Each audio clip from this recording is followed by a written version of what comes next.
ជ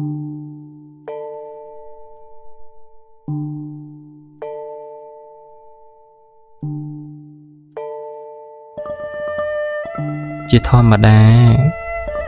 គេធ្វើឆាត់គឺដើម្បីបាំងថ្ងៃឬបាំងភ្លៀង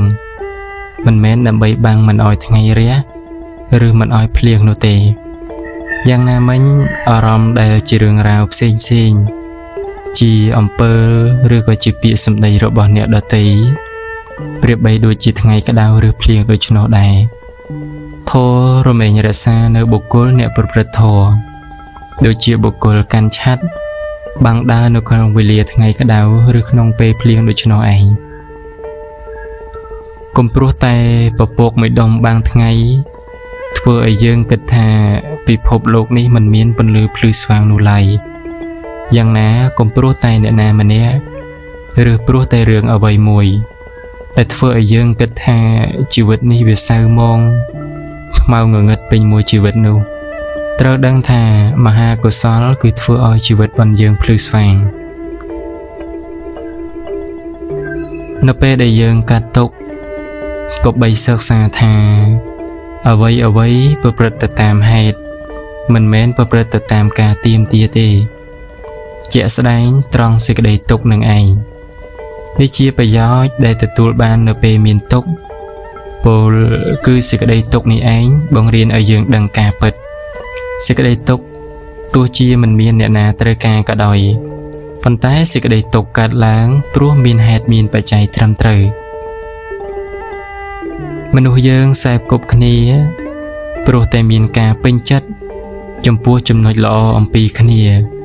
ឬក៏ត្រូវអធ្យាស្រ័យគ្នានេះជារឿងធម្មតាទេមនុស្សដែលមិនមែនជាបណ្ឌិតពេលដែលទាស់ចិត្តទាស់អាស្រ័យ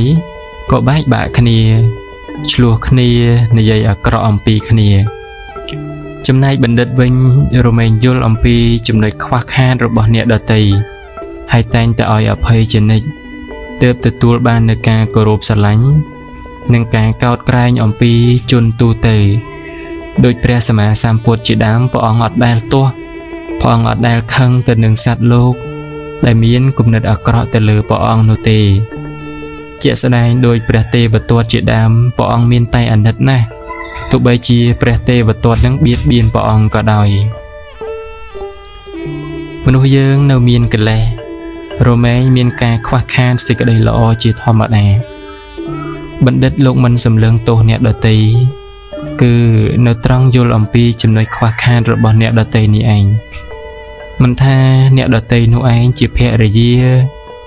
ជាស្វាមីបងប្អូនកូនចៅឬក៏អ្នកណាក្រៅសន្តានណាឡើយបណ្ឌិតតែងនាំឲ្យបំពេញនៅចំណុចខ្វះខាតនោះមិនមានការរក្សាអ្វីណាឲ្យបាននៅទីពឹងដូចជាការរក្សានៅសេចក្តីល្អរបស់ខ្លួនឯងឡើយមនុស្សដែលមិនចេះរក្សានៅសេចក្តីថ្លៃថ្នូរដែលខ្លួនបានមកដោយក្រគប់រោគធម៌ថោកទាបនោះគឺជាមនុស្សដែលល្ងងស្អប់ខ្លួនឯងធ្វើជាសត្រូវនឹងខ្លួនឯងវត្ថុកាមក្តី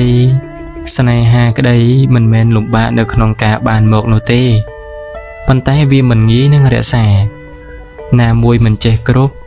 ទាំងដែលមានសេចក្តីត្រេកអរតិចតែមានសេចក្តីទុក្ខច្រើនមានសេចក្តីចង្អៀតចង្អល់ចិត្តច្រើនរវល់ច្រើនឥតប្រយោជន៍នៅពេលមានទុក្ខគ្របសង្កត់មានភ័យគំរាមកំហែងរមែងស្លន់ស្លោញាប់ញ័រក្រៃលែងប៉ុន្តែនៅពេលសុខសប្បាយរីករាយជាមួយនឹងកាមគុណក៏រមែងដូចសោយសុខនេះឯងសេចក្តីប្រមាទរបស់ពុទ្ធជនល្ងងខ្លៅរឿងរ៉ាវខ្លះ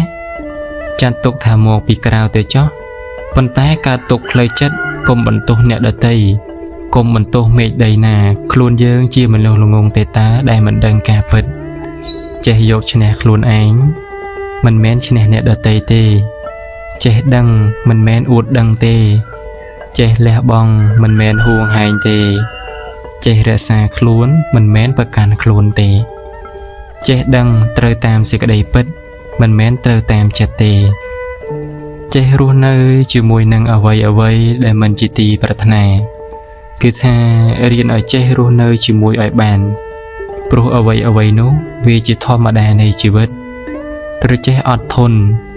សម្លឹងឲ្យដឹងការពិតឲ្យឃើញហេតុផលដោយបរមត្ថ